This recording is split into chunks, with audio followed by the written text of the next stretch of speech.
පවත්වාගෙන යද්දී ඒකේ ආරක්ෂාව ඉතාමත් වැදගත්. මොකද කිව්වොත් මේ රසායනාගාරයක තියෙන කෙමිකල්ස් ගොඩාක් එක්ස්ප්ලෝසිව් වෙන්න පුළුවන්. මේකේ මැටීරියල්ස් තියෙනවා such as වගේ දේවල්, සෝඩියම් වගේ දේවල්, පොටෑසියම්. පොටෑසියම් වගේ සමහර ලවණ පොටෑසියම් නයිට්‍රේට් එහෙමත් ගොඩාක් එක්ස්ප්ලෝසිව්. අපි ඒකට සේෆ්ටි දේවල් ගොඩාක් යූස් කරන්න ඕන. මං ගාව තියෙනවා. ඒ කියන්නේ අපි යූස් කරන සමහර වෙලාවට ගොගල්ස් සහ මේ ලැබ් කෝට්ස්. මේ ලැබ් කෝට් එකේ වෝටර් ප්‍රූෆ් එකක්. මොකද මේක ජලයේ වැටුනහම මේක දිගේ ගලාගෙන යනවා. මේක රැඳෙන්නේ නැහැ. ඒ කියන්නේ මේක අපි සාමාන්‍ය රසායනාගාරයක සාමාන්‍ය දේවල් කියන්නේ ලවණ දිය කරන්නේ ජලයේ. ඒ ලවණ ජලයේ දිය කිරීමෙන් ජලයේ ද්‍රාවණය පියල් කරනවා සහ අම්ල තියෙන අම්ලත් ලික්විඩ්. දැන් ජලීය කියන්නේ ලික්විඩ් තත්ත්වයේ තියෙන්නේ. අපේ ලික්විඩ් එක අපේ හැමට වැටුනොත් ඒ හැම දිය වෙන්න පුළුවන්. ඒ වගේම මේ විද්‍යාගාර ආරක්ෂා සමය ටොක්සික් ගෑසස් සාමාන්‍ය සල්ෆර් ඩයොක්සයිඩ්, ක්ලෝරින් හැදෙනවා නම් ගොඩාක් අඩුයි. Hydrogen sulphide, nitrogen dioxide, nitrous oxide ඒ වගේ දේවල් හැදෙන්නත් පුළුවන්. මොකද මේවා තියෙන ටොක්සික් එක කිව්වොත් මේක අපේ කෙලින්ම ශෝෂණය කරා මේක අපේ පෙනහළු වලට ගිහින් අපි පෙනහළු ඩැමේජ් ගන්න පුළුවන් කියන සෛල විනාශ වෙන්න පුළුවන්. සමහරවිට කැන්සර්ස් හැදෙන්නත් පුළුවන්. ඒ වගේම අපිට මේක විද්‍යාගාරයක් සාමාන්‍ය ශ්‍රී ලංකාව තුල පවත්වාගෙන යෑමේදී අපිට අවශ්‍ය වෙනවා ශ්‍රී ලංකාවේ ජාතික විද්‍යා ආයතනයේ පර්මිෂන් එකක්. මේ පර්මිෂන් එකක් මට ඇවිත් තියෙනවා. NSF ජාතික විද්‍යා පදනමේ මහාචාර්ය සුදත් සමරවීර සහ ශ්‍රී ලංකා විද්‍යා ආයතනයේ බාරවින්න මහාචාර්යවරයා යටතේ තියෙන විද්‍යාගාර තත්ත්ව පරීක්ෂණ වලින් තියෙන සහතිකයක් වගේ දෙයක් මේක. ඇසලේට මේක ලියුමක් වැඩි විස්තර සඳහා තියෙන උපදේශ පත්‍රයක් සහිතව තියෙන්නේ. ඒ වගේම අපේ විද්‍යාගාරවල තියෙන සමහර කෙමිකල්ස් වෙනවා. ඒ කෙමිකල්ස් ගන්න නම් අපි ෂොප්ස් තියෙනවා මෙහි ඒවට පර්මිෂන්ස් ඕන. ඒ පර්මිෂන් වලට මේ වගේ ලෙටර්ස් ගොඩාක් වැදගත් වෙනවා. ඒ වගේම අපි දැන් කතා කරලා සමහර රසායන ද්‍රව්‍ය ගැන. මම හදලා තියෙනවා මගේ ලැබ් එක ඇතුලේ මම අලුතෙන් දෙයක් හොයාගෙන ඉන්නේ. මම මේ වෙනකොට සමහර පරීක්ෂණ කිහිපයක් කරලා තියෙනවා. ඒවෙන් මට පුළුවන් වෙලා තියෙනවා හොයාගන්න මේකේ තියෙන කබඩක් කැප්සූල් එකක්. කියන්නේ ඒක මීට කලින් ප්‍රොසෙස් හදලා තියෙන 35 වෙනි ඉන්ටර්වියු. පාසල් විද්‍යාගාරවල හදන්න දෙන්නේ නැහැ මේවා. ගොඩක් ටොක්සික්. මේක හයි රියැක්ටිව් එලිමන්ට් එකක්. මේක හැලජනයක්. මේකේ නම බ්‍රෝමීන්.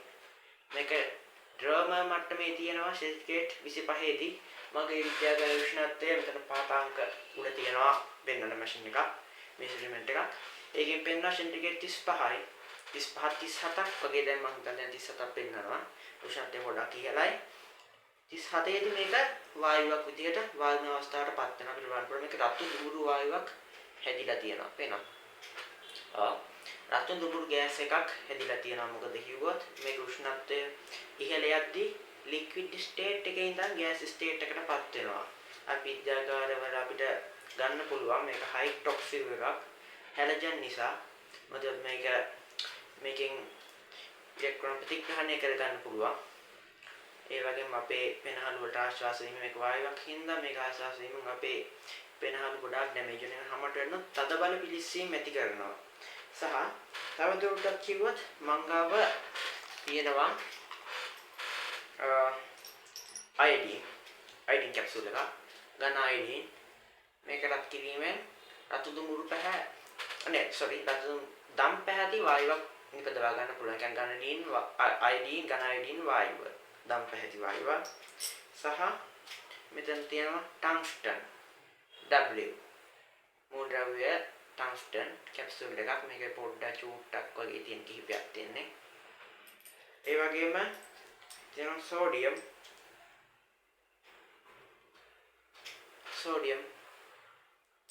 සහ මේක රේඩියේෂන් එකක් තියෙන. ඒ කියන්නේ විකිරණශීලී යම්කිසි පාෂාණ කිහිපයක්. මගේ දත්ත මත පදනම්වල අපේ ජ්‍යෙෂ්ඨ මහාචාර්යවරුගේ උපදෙස් පරිදි මේක තියෙන්නේ අපි නිගමනය කරනවා විද්‍යාගාරයේ තියෙන්නේ මගේ ලැබ් එකේ තියෙන්නේ යුරේනියම් සාම්පල් එකකට ආදේශකයක්. කියන්නේ යුරේනියම් වගේ දෙයක්. කියන්නේ විකිරණශීලී මට්ටමක් තියෙන හින්දා ආලෝකයක් පිට කරන හින්දා මේක යුරේනියම් කියලා සැක කරනවා. ඒක පරීක්ෂණය තාම කරන්නේ නැහැ. ඒක තහවුරු කිරීම ප්‍රූෆ් කිරීම සහ මැග්නීසියම් Mg සල්ෆර්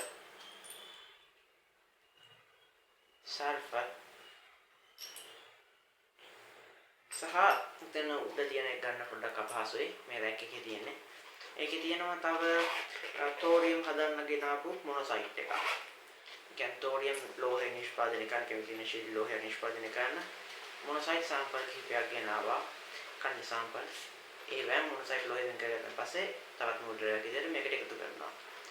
ඒ වගේම අපි මේකේ රිසර්චර්ස් වල බැලුවොත් මම ගාව තියනවා උඩ බීක එකක්. මේක කේතු ප්ලාස්කුවක්. මේක ඇතුලේ තියෙනවා මේකේ ද්‍රාවණය ලා නිල් පාටයි ලා කොළ පාට හුරුයි. මේක කොපර් සල්ෆේට් සහ සාන්ද්‍ර සල්ෆරික් අම්ල මිශ්‍රණයක්. මේක අඩියේ පතුලේ කොපර් තැන්පත් වෙලා තියෙනවා කියලා බලන්න පුළුවන්. ඒ වගේම මෙතන ඇලුමිනියම් ෆොයිල් එකක් දාලා තියෙන එක පා වෙනවා. ඇලුමිනියම් ඝනත්වය පොඩ්ඩක් අඩුයි ජලයට වඩා ඝනත්වය වැඩි. ඒකෙන්ද ගිලෙනවා. මේක ෆොයිල් එකක් දාලා තියෙන නිසා පා වෙනවා. ඒ වගේම ඔයාලා කෙමිකල්ස් බයි කරනවා නම් මම නම් සාමාන්‍යයෙන් මෙහි කුණාගලින් ගෙන්නන්නේ. ඒ අපේ ලැබ් එකකින් ගෙන්නනවා. මේ මංගල් තියෙනවා බිල් ෂීට් එකක්. ඔයාලට අවශ්‍ය නම් මට මැසේජ් එකක් දාන්න මම නම්බර් එක තියෙනවා. දාලා ඩිස්ක්‍රිප්ෂන් එකේ දානවා. අවශ්‍ය නම් ඒකේ බිල් ටික මම උන්නම් මට හැකි නම් කියන්නේ ගොඩාක් මේ කෙමිස්ට්‍රි වලට කැමති කෙනෙක් ඉන්නවා නම් මම එයාට ගෙන්නලා දෙන්න මොකක් කටයුතු සූදානම් කරලා දෙන්නම්. ඒ වගේම තවදුරටත් මේ ගැන තව දැනගන්න අවශ්‍ය නම් සහ අපි මේක ගැන තව වීඩියෝ කිහිපයක් බලමු දැන්. අපි දැන් බලමු ලැබ් එක සේෆ්ටි පිළිබඳව සහ අබල්සරම chemicals reactions කිහිපයක්. දැන් බලන්න මේ labs මේක Australian laboratory එකක්. දැන් මේ lab එකේ ඒගොල්ලන්ගේ safety එක ගන්න කොච්චරද කියලා. බලන්නකො මේ lab එක මේ වල hazard symbols මේ ගහලා තියෙන්නේ. මේ safety kits එන මේ labs වල මේ cylinders මේවා ගොඩක් safety දෙ තියලා තියෙන machines. ගොඩක් toxic මේවා. ඒවා ගබඩා කරන විදිය සහ ඒවා භාවිතා කරන විදිය පිළිබඳව ඉතාමත් හොඳින් මේකේ මේ ප්‍රොෆෙසර් ડોક્ટર රාව් කෙමිස්ට්‍රි ශිෂ්‍යයෙක් කෙනෙක් ආනයාගාදී මූලද්‍රව්‍යම එයාට කියන්නේ cesium මෙටල් එකක් කියන්නේ cesium හයිඩ්‍රේට් එකක් බානේ ලැබ්ස් වල තියෙන උපකරණ අපේ ලැබ්ස් වල මේවා තියෙනවද නෑ ගොඩක් වියදම් කරන්න ඕන ගොඩක් වියදම් යනවා ඒකට ගන්න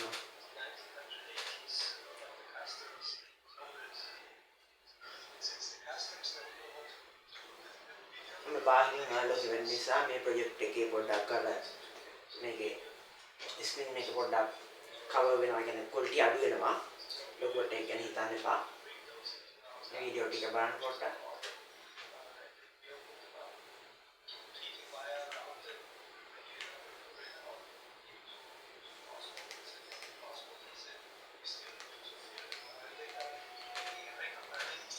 बाने about the gases one gas code and lab उपकरण lab items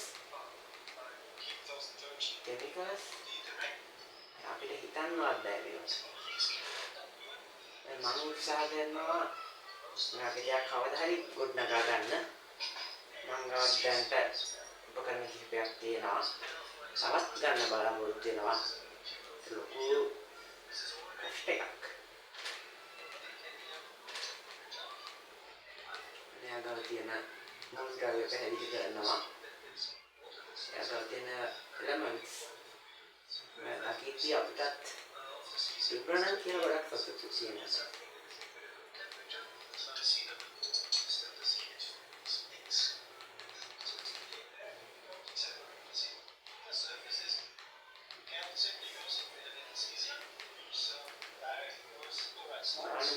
ෆ්ලාස් එක මේක ලොකු ටෙස්ට් ටියුබ් එකක්. يعني මේක බොයිලින් ටියුබ් එකක්. ඒ බොයිලින් ටියුබ් එකකට සෙට් කරලා තියෙනවා. ඒ කියන්නේ මේ බොයිලින් ටියුබ් උණු ගන්න පුළුවන් අපිට. ලොකු බන්සන්ස් වලින්. ඒ කියන්නේ ලොකු තාපයක් දිනේ කුණු කරලා ඒකට වීදුරුවක් සම්බන්ධ කරලා තියෙනවා. දැන් බලන්න. ඒක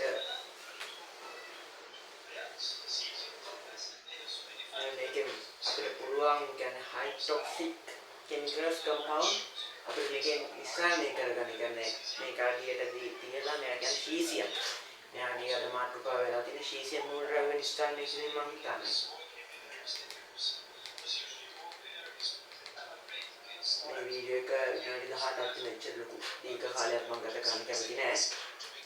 ශීසියම් කියන high toxic high reactive element එක නිස්සාරණය කිරීම තමයි මේ මෙතන මේ ඇටෝමක් ආකාරයෙන් පෙන්වන්නේ. ඒ distillation system එක ගැන.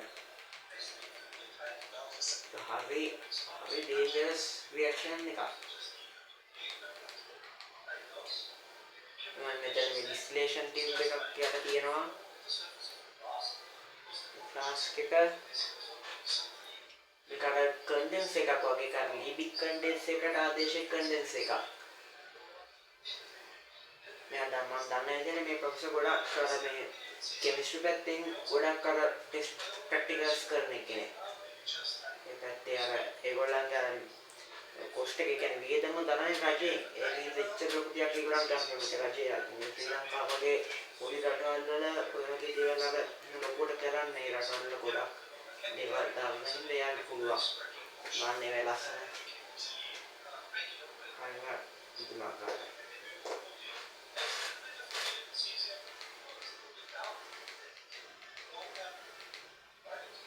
මෙතන යාගාව අර distillation setup එකක් මෙතන තියෙන්නේ. ඔක්කොම අර මේ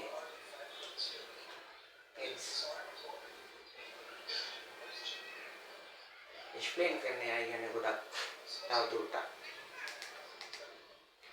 distillation කරන ආකාරය මේක heat එකක් මේ අපි ඉන්නන්නේ. ඉංග්‍රීසියෙන් ඔය මාක්ස් එක heat එකක්. ඒක අපේ labs වලට එනවා පොඩි ඒවා.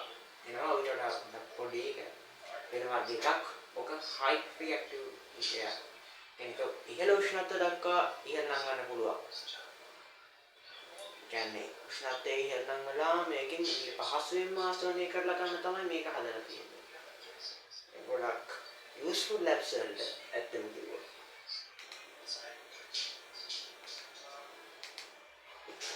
බලමු අපි තවදුරටත්. දැන් මේක බලන්න මේ විදිහට බලන්න. දැන් මෙයාලා මෙතන හදන්නේ ශීසියම් කියන මොඩල් මම මෙතන උඩින්ම කතා කරා. මේ ලැබ් එක කොහොමද සේෆ්ටි එක ගැන මම ලොකු විස්තරයක් දෙන්න කරේ නෑ. මොකද මගේ ප්‍රධාන මාතෘකාව මේක නොවුන හින්දා මට මේ හරහා පෙන්වන්න අවශ්‍ය වුණේ මේ වගේ මූල ද්‍රව්‍යයක් නිස්සාරණය කරන විදිහ මම මේක සර්ච් කරලා මේ දැන් හොයාගත්තේ. දැන් බලමු මේ ශීසියම් මම අද ප්ලෑන් කරන් ඉන්නේ ශීසියම් කියන මූල ද්‍රව්‍ය පොඩ්ඩක් විස්තර කිරීමක් කරමුද මං ගාව එක නෑ. එලමන්ට් එක නෑ. ඒක එන්නේත් නෑ. ඒක හදන්නත් අමාරුයි. ඒක හින්දා වීඩියෝ ටිකක් හොයාගත්තා. බලමු මේක හදන විදිහ බලන්න. දැන් මෙතන මුලින්ම ලිතියම් දාලා ඒකට ශීසියම් ක්ලෝරයිඩ් දාලා ආසවනය කරනවා. බලන්න මේක ප්ලාස්ටික් එකට එකතු වෙනවා. දැන් මෙතන ස්ටිල් එක එකතු වෙනවා. අර ප්ලාස්ටික් එකේ මෙතන එකතු වෙලා තියෙනවා මේ රිසර්චර්ස්ලා ටීම් එකක්. අතන ඒගොල්ලෝ වතුර ඩ්‍රොප් පොයින්ට්ස් එකතු කරන මොකද ගන්න කූල් වෙන අර ප්ලාස්ටික් එකතු වෙන ශීසියම්. ඔකට එක වතුර ඩ්‍රොප් එකක් හරි වැටුනොත් පුපුරනවා එක්ස්ප්ලෝසිව් වෙනවා. මුළු ගියක් වුණත් එකපාර එක්ස්ප්ලෝසිව් වෙනවා. මොකද තොච්චර ගොඩක් ශීසියම්ස් ගොඩක්. ඒ තරම් හයි රියැක්ටිව් එක එලමන්ට් ශීලයට එකේ තියෙන රියැක්ටිව් එක ගොඩක් අධිකම එලමන්ට් එකක්.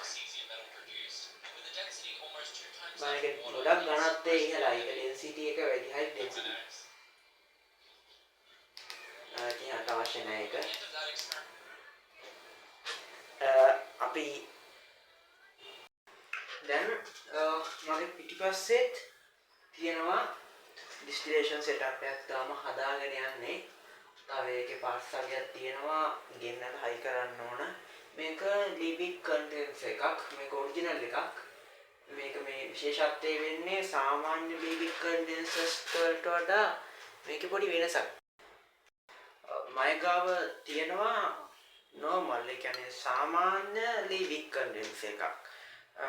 මේක මේ Liebig condenser එකට වඩා වෙනස් වෙන්නේ මේ බලන්න හොඳින් බලන්න. දැන් මේ condenser එකට flask එකක් එනවා distillation flask කියලා.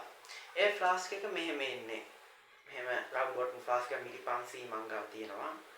මේ 500 flask එකේ මෙහෙම කූඩක් යනවා. මේක distillation කරනකොට මේකෙන් එකතු වෙන මේක ස්ටොප් කරනවා. මෙතන ස්ටොප් එකක් ගන්නවා. ස්ටොප් එකක් ගහලා يعني මෙතන අපි ගහනවා මොකක් හරි රබර් ඇබයක් වගේ එකක් ගහලා අදාළ ද්‍රව්‍ය. එතකොට අපි ජලය ආසවණය කරන එක මේක ජලය පුරවලා සෙන්ට්‍රිගේට් මැෂින් එකක් මෙතන තියෙනවා. මේ සෙන්ට්‍රිගේට් 100ට රත් කරලා මෙතනින් මේක තුන පීඩනය හින්දා මේ ආසවන කරන වායුව කෙලින්ම මෙහෙම මේ නලයේ දිගේ මෙතනින් එළියට එනවා. අපි ආන්ගේ එළියට එන තැනට මෙන්න මෙතෙන්ට රබර් බෑග් ගහලා ඒ රබර් බෑග් මේකට ජොයින් කරලා මෙහෙම හිර වෙන විදිහට වඩ පේනවනේ. අනිත් බලන්න මේ හිර වෙන විදිහට මෙන්න මෙහෙම සෙට් කරනවා. මෙහෙම සෙට් කරායින් පස්සේ දැන් මේ කෑල්ල මේ කොටස මම අයින් කරනවා මෙහෙම මට අමාරු මේක එක්ස්ප්ලেইন කරන්න. ඉතින් එහෙම සෙට් කරායින් පස්සේ දැන් මෙතන සෙට් වෙලා තියෙනවා ඉමේජ් කරගන්න ඉමේජින්. and මෙතනින් දැන් ජලය ඉන්පුට් කරනවා. ඒ කියන්නේ ජලය ඇතුළට දෙනවා. එනිසා මේ කියන්නේ මෙහෙම වෙන්න ඕන. මේ පැත්තේ කියන්නේ මෙහෙම L හැඩයක්නේ අපි මේක තියන්නේ. මෙහෙන් එකතු වෙන ආසන කරන වායුව මෙහෙන් සීත් කූල් ඩවුන් කරන එක තමයි මේකේ වැඩේ. කියන්නේ මේකේ ක්‍රියාකාරීත්වය කූල් ඩවුන් කරන එක. දැන් මෙතනින් ජලය ඉන්පුට් කරලා මෙතනින් අවුට්පුට් එක ගන්නවා. එතකොට මොකද වෙන්නේ? මේකෙන් ඉපදලා තියෙන තාපයෙන් ජලය විසින් උරාගෙන ආපහු මේක කූල් වෙලා මෙතනින් ඒ තාප ඒ කියන්නේ රත් වෙච්ච වතුර ටික මෙතෙන් එළියට එනවා. එතකොට මේක ඇතුලේ තියෙන අර වායුව ඝනීභවණය වෙලා જે ද්‍රව වශයෙන් කියන්නේ ද්‍රව ලික්විඩ් ස්ටේට් එකට පත් වෙන දෙයක් නම් විතරයි ඔයගොල්ලෝ හිතන්නකෝ මේ ඔක්සිජන් වලක මෙහෙම යවුවා කියලා. එහෙම යවුවා කියලා මේක ද්‍රව වෙන්නේ නැහැ. එහෙනම් මේක දිගේ ලික්විඩ් නයිට්‍රජන් එක යවන්න ඕන. ලික්විඩ් නයිට්‍රජන් එක මේක දිගේ යවුවොත් මේක පුපුරනවා. ඒකද උදේක සෙන්ටිග්‍රේඩ් දින 179යි. 197යි. දින 197ක් විතර සෙන්ටිග්‍රේඩ් මොකද්ද මේවා ලික්විඩ් නයිට්‍රජන් සීතලයි. ඒ තමයි ඍණාගයක්. දැන් මෙතන මෙහෙම අවුට්පුට් එක ඇවිල්ලා ඊට වෙන්න මෙතනින් ඩ්‍රොප් පොයින්ට්ස් එකතු වෙනවා. බිඳ මෙහෙම වැටෙනවා. අපි ඒක බීක් එකක් මේ බීක් එකක් එකගෙන එහෙම තියලා එකතු කරනවා. ඒක තමයි මෙන්න මේ කන්ඩෙන්ස් එකෙන් කරන්නේ. ඒක මේකෙන් අපිට අර මේ බ්‍රෝමීන් ඔය සමහර කෙමිකල්ස් තියෙනවා මොකද ටෙට්‍රාක්ලෝරයිඩ් කාබන් ටෙට්‍රාක්ලෝරයිඩ් වගේ සමහර ද්‍රව ආසෝනය කරලා පිරිසිදු කිරීමේදී අපිට එකතු කර ගැනීම අපහසුයි. හැබැයි අපිට කලින් පෙන්නපු එකේ මෙන්න මේකේ වෙනස වෙනද වලට හොඳින් බලන්න. මෙතන තියෙන මොකද්ද? සම්පූර්ණ රවුම් නලයක් අවුට්පුට් එක විදිහට. අය මෙතන මෙහෙම පොඩ්ඩක් අත මේ ගොඩෝසුයි රළු බවක් තියෙනවා. මේ පැත්ත සීනිදි පේනවා. ඔතන විනිවිද පේනවා මේ සයිඩ් එක. මේ පැත්ත හරිම ගොඩෝසු මේක අනිත් පැත්තත් පෙන්වන්න මේ කාචයෙන් පේනවා.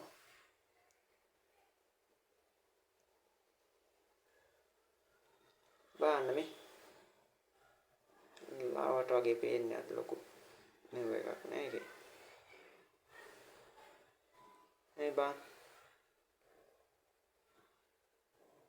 මේක හරිම ගොරෝසුයි මේ සයිට් එක. මොකද කිව්වොත් මේකට අපි සෙට් කරනවා මේ ආසවණය කරන මේකෙන් එන කන්ඩෙන්සයෙන් එන බාන කන්ඩෙන්ස් එක. මේක සෙන්ටිමීටර් 60ක් විතර දිගයි කන්ඩෙන්ස් එක. මේකේ ඉන්පුට් එක මෙතන. තමයි මෙතෙන්ටත් එනවා අපි ඇඩැප්ටර් එකක් සෙට් කරනවා. මේ පැත්තට ඩිස්ටිලේෂන් ඇඩැප්ටර් කියලා කියන්නේ. ඒක සෙට් කරලා මේ මැෂින් එකට හීටින් වෙන්ටල් එක ප්ලග් කරනවා. ස්විච් එක ඔන් කරා මැෂින් එක ඔන් කරා. රෙඩ් ලයිට් එක උෂ්ණත්වය පාතාංක මට මේක කවුන්ටර් එකේ වැඩි ගන්න පුළුවන්. ගෙස් ගන්න පුළුවන්. ඔෆ් කරා. ස්විච් එක ඔෆ් කරා. බලන්න මේ නලය මේක නම් මේ රම්බෝන් ෆ්ලාස්ක් එක නේ මේකට වෙනම එකක් එනවා ඩිස්ටිලේෂන් රම්බෝන් ෆ්ලාස්ක් ඔරිජිනල් එක. එවිල මේකට වෙනම ඇඩැප්ටර් එකක් සෙට් කරලා මෙහෙම සෙට් කරලා මෙහෙම එනවා. එතකොට මේ පැත්තටත් එනවා රවුන්ඩ් බොටම් ෆ්ලාස්ක් එකේ මේ පැත්තේ මෙතන ඇඩැප්ටර් එකක් ඇවිල්ලා ඒ ඇඩැප්ටර් එක කෙලින්ම එනවා තව පොඩි මිලි 50 චූටි රවුන්ඩ් බොටම් ෆ්ලාස්ක් එකකට කෙලින්ම. يعني පොඩිම කොහෙන්වත් වායුව ලීක් වෙන්නේ නැහැ. මම මේ හැබැයි වෙන්න මේක යූස් කරද්දි මේකෙන් ලීක් වෙන්න ගන්නවා. මොකද මේ හරියට අර සීල් වෙන්නේ නැහැ. මේකෙන් වෙන්නේ සීල් එක තියෙනවා මේ දෙපැත්තම තියෙන සීල්. අර මේවට සෙට් කරලා මේක සාන්න සල්ෆියුරික් ගාලා තමයි අර ඇඩැප්ටර් එක සෙට් කරන්නේ. ඒකට කොහෙන්වත් ලීක් වෙන්නේ නැහැ. කිසිම වායුවක්. මේවා එහෙම පේනවද? මම හරීම විනිවිද පේනවා. ඒ කියන්නේ හරීම වීදුරු කියන්නේ වීදුරු තියෙන්නේ කිසිම තැනක අර මේ ගොරෝසු ස්වභාවයක් නැහැ දෙපැත්තම. පේනවනේ? අරක එහෙම නෙවෙයි තියෙන අරක දෙපැත්තම ගොරෝසුයි. කියන්නේ ඉන්පුට් එක අවුට්පුට් එක. ජලය නෙවෙයි මේ ඇතුළට ආසරණය කරන වායුව. ඇතුල් කරන තැන. ඒ පිළිබඳව මම හිතනවා පොඩි දල අදහසක් එන්නේ නැති කියලා. මම තව මාස දෙකකින් විතර දෙකක් විතර ඇතුළත මේක ඉතුරු ටිකත් ඔක්කොම ගෙන්නනවා. يعني ඔක්කොම කන්ඩෙන්සර් එකට ඕන කරන ඔක්කොම බට්ටි ගෙන්නලා මම ප්‍රථමයෙන් කියන්නේ මුලින්ම ආසරණය කරන්න බලාපොරොත්තු වෙනවා බ්‍රොමීන්. ආයෙත් පාරක් මට හිතෙනවා හදලා වීඩියෝ එකක් දාන්න උදේට එක වෙන පොඩ්ඩක් ඒක ලස්සනයි රියැක්ෂන් එක. ඒ කියන්නේ හැදෙන විදිය හැදෙන සෝඩියම් බ්‍රොමයිඩ් සෝල්ට් එකට අපිට ක්‍රම දෙකක් පුළුවන්. ඊට වැඩිය තියෙනවා. සෝඩියම් බ්‍රොමයිඩ් සෝල්ට් එකට මේකට දානවා TCCA කියලා එක පොඩක් දිග වාක්‍යයක්. ඒ කියන්නේ ඒක පොඩක් දිගයි කෙමිකල් එකේ නම දිගයි කියන අපි ටික TCCA දාලා ඒකට කරන සාන්ඩ් හයිඩ්‍රොක්ලොරික් ට්‍රොපොයිස් නැත්නම් කෙලිම එකතු කරලා ආසවණය කරන. ඒතර බ්‍රෝමීන් නිදාස් වෙනවා, සෝඩියම් ක්ලෝරයිඩ් හැදෙනවා, සෝඩියම් ඔක්සෝක්ලෝරයිඩ් හැදෙනවා ප්‍රතිඵල වශයෙන්. එහෙනම් අපිට තා කරන්න පුළුවන් පොටෑසියම් පර්මංගනේට්, සාන සල්ෆියුරික් සහ සෝඩියම් බ්‍රොමයිඩ්. බ්‍රොමින් සෝල්ට් එකනේ සෝඩියම් බ්‍රොමයිඩ් කියන්නේ ඒතරම් ප්‍රබල ඔක්සි කාර්යයක්. කියන්නේ පොටෑසියම් පර්මංගනේට්ුයි සාන සල්ෆියුරික් මංගන හෙපටොක්සයිඩ් හැදෙන්නේ. හෙපටොක්සයිඩ් එක ඔක්සිඩයිස් වෙනවා. අර බ්‍රොමීන් එකේ තියෙන සෝඩියම් බ්‍රොමයිඩ් එකේ තියෙන සෝඩියම් අයන කෙලින්ම ඇදලා ගන්නවා. ඒකෙන්ද බ්‍රොමීන් එක විතරක් ඉතුරු වෙනවා. බ්‍රොමීන් අයන විතරක් ඉතුරු වෙනවා. අපි ඒක රතු දඹුරු පැහැති වායුවක් විදියට නිකුත් වෙනකොට අපි මේ කන්ඩෙන්සර් එක පාවිච්චි කරලා ආසරණය කරලා ගන්නවා. තව වැඩිදුර විස්තර කිරීමක් කරන්න බලාපොරොත්තු වෙන්නේ නැහැ. මේක වීඩියෝ එක දිග වෙනවා. මටත් එපා වෙනවා මේක විස්තර කරොත්. අපි තව වීඩියෝ එකකින් හමුවෙමු. මම ඔයගොල්ලන්ගේ අර කමෙන්ට් එකක්, ලයික් එකක්, අර සබ්ස්ක්‍රයිබ් එකක් බලාපොරොත්තු වෙනවා. මොකද කිව්වොත් මට ලයිව් එකක් කරන්න මේ සපෝට් ටික ඕනේ දැන්. ඒකයි. Thank you.